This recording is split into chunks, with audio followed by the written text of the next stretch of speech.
Handguns, essential for some, and a paperweight for others. But no matter who the end user is, handguns seem to attract more controversy compared to every other type of firearm. And in light of current events, there's one handgun that seems to have been grossly misunderstood. Of course, I'm talking about the Beretta M9.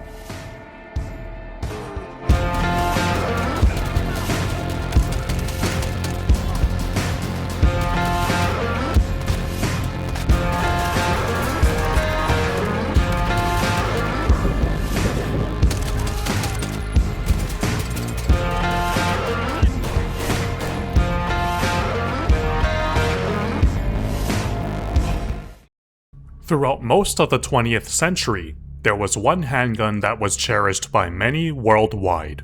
The 1911. Designed by legendary firearms designer John Moses Browning, the 1911 was a single-action semi-auto handgun.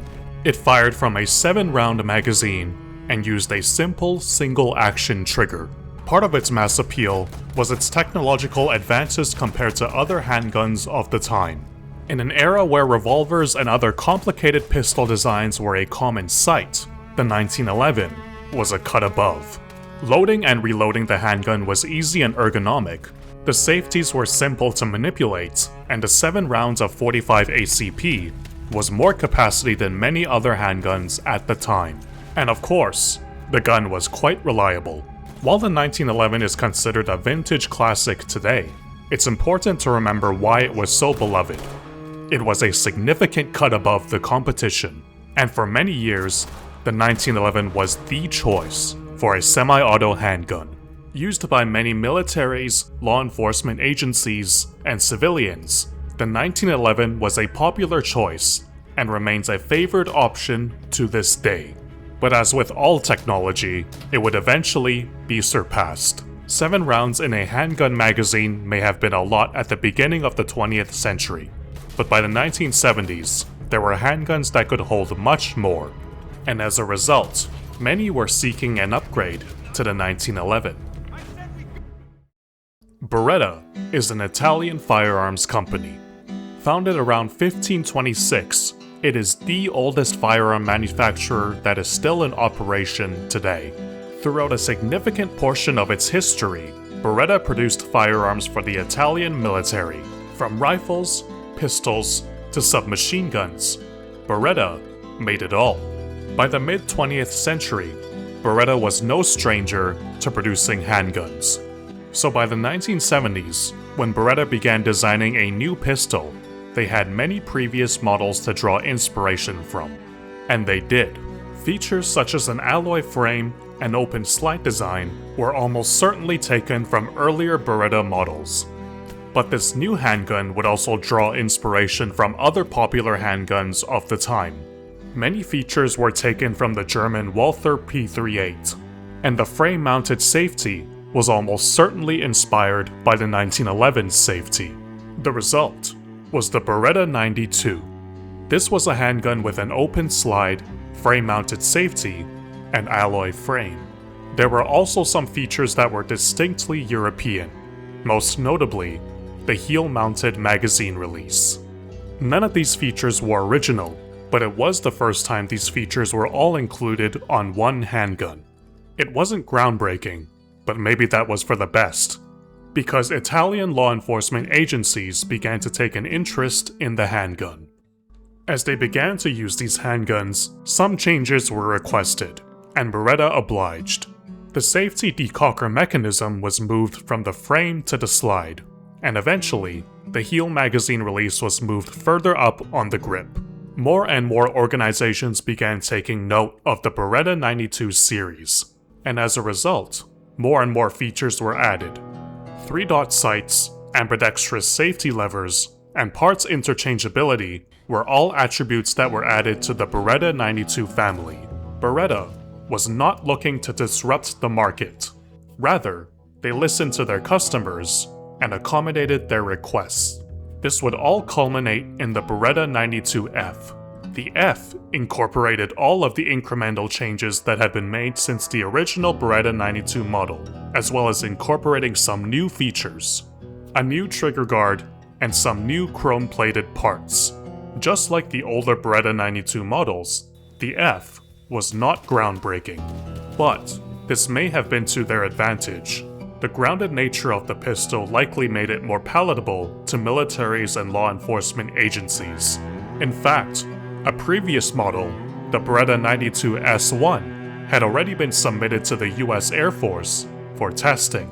By the late 1970s, the American military was in the process of finding a handgun to replace the 1911. So in 1979, the trial for a new pistol began. There were 8 pistols that were submitted for testing, including the aforementioned Beretta 92 S1. And as fate would have it, the Beretta was the winner. However, the US Army challenged the results of this test, and as a result, a new round of testing began in 1984.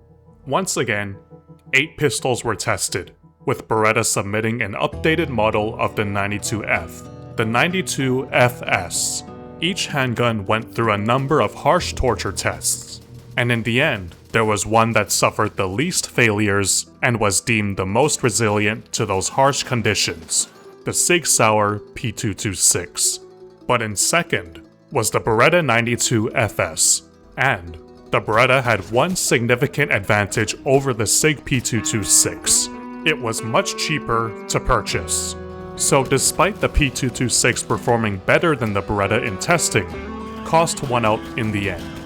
And the Beretta 92 FS would become America's service handgun.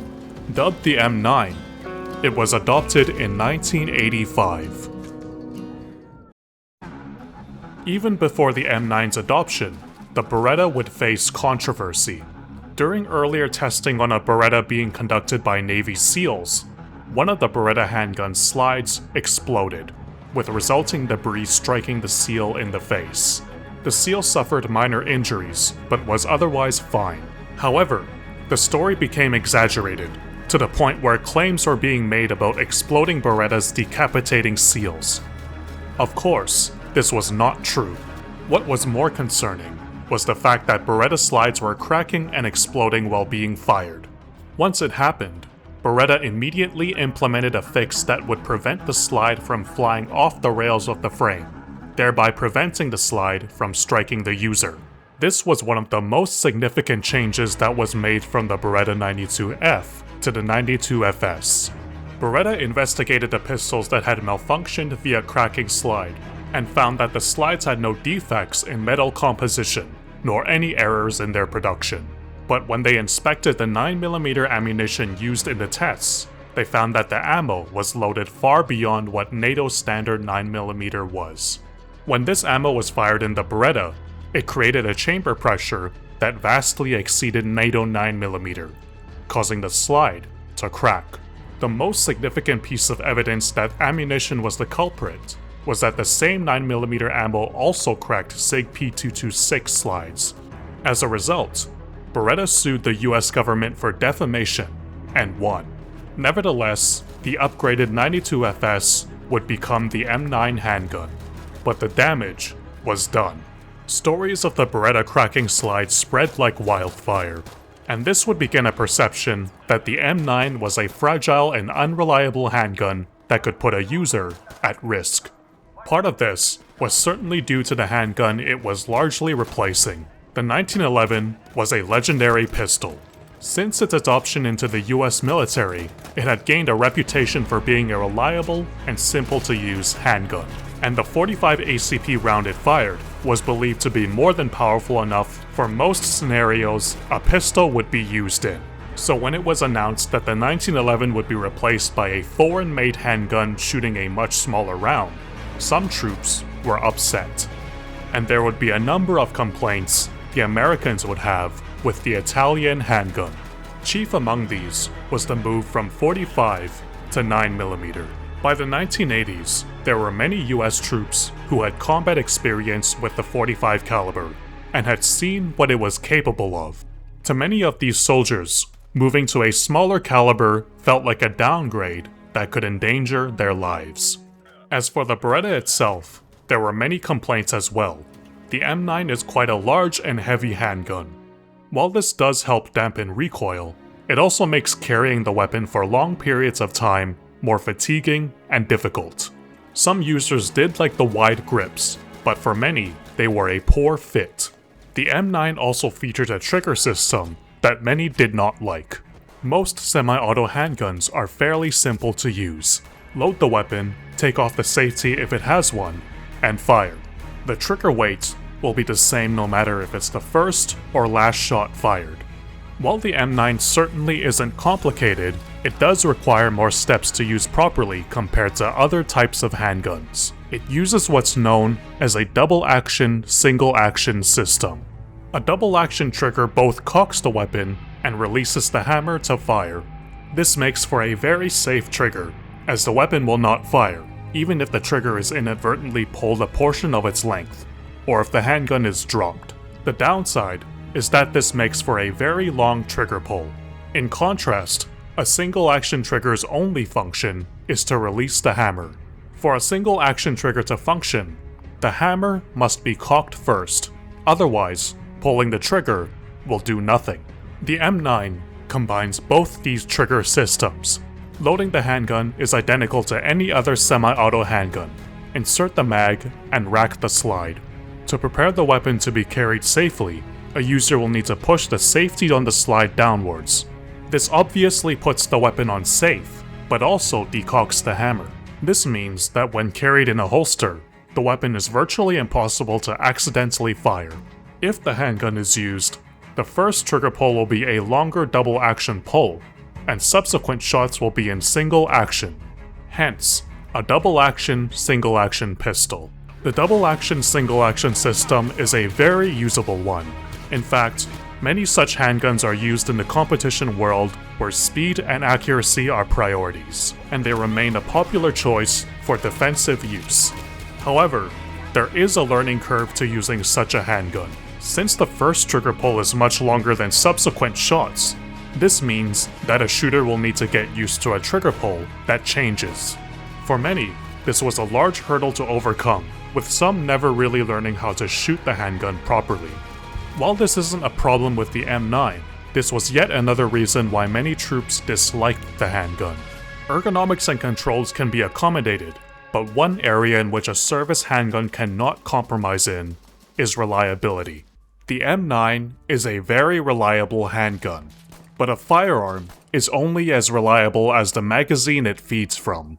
Beretta manufactured magazines are reliable, but the majority of M9 magazines the US military purchased were third-party manufactured. While some third-party magazines were fairly reliable, others from different manufacturers had trouble remaining functional in sandy environments.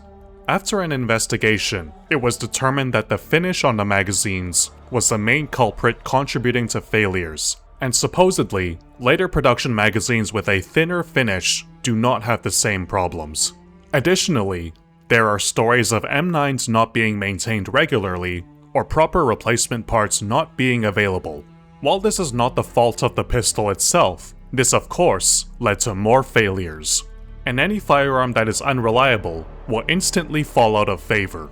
There is a common thread with all these problems.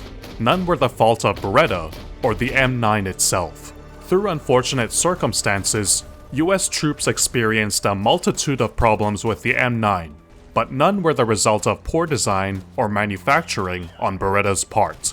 After all, there are many other organizations around the world that still issue the Beretta 92FS with no significant problems. But out in the field, it's difficult to diagnose the true source of complex mechanical problems. And so, the easiest thing to do was to blame the problems experienced with the M9 on the M9. In 2006, a survey was released on US troop opinions on their issued small arms. Of the respondents who had fired their M9s in combat, only 58% were satisfied with the handgun, the lowest rate of all small arms in the survey. While it was a small sample size, it seemed indicative of a larger issue, that US troops were generally not happy with the M9. So, what happened with the M9? An updated version, the M9A1, began being issued in 2006. The most significant upgrade it had was a Picatinny rail that could accommodate lights or lasers. The M9 would continue to be used until it was replaced by the Sig Sauer P320 in 2017. Whether this is an upgrade remains to be seen. Beretta has continued to update the 92 family. The M9A3 was introduced by Beretta in 2015 and seemed to incorporate many changes that US troops had been asking for. It had a slimmer grip, sand-resistant magazine, and other changes that made the handgun easier to shoot and more resilient to the elements. But, perhaps because of perceptions of the M9, it was not chosen to be the US military's next handgun. Still, Beretta would go on to release the M9A4 that brought the Beretta 92 family fully into the modern world. With optic mounting capability, 18-round magazines, and keeping the thin grips, the M9A4 seems like it would be a formidable combat pistol. But American military interest in Beretta 92s seems to have died out completely. That hasn't stopped Beretta from continuing to improve on the 92 design. As they did with their older pistols, Beretta has made incremental changes to the 92 family, and as a result, there have been many variants released, including compact versions, frame-mounted safety 92s, and competition variants. There are also licensed and unlicensed clones that are in use around the world. The Beretta 92 is a robust and reliable design, and remains a popular choice no matter the mission. Respect is difficult to attain and very easily lost. The M9 should have been one of the most respected handguns in history, but a series of unfortunate incidents have forever marred its reputation. Perhaps in the future, the M9 will receive the recognition it deserves, but for now, it remains a misunderstood and underappreciated handgun.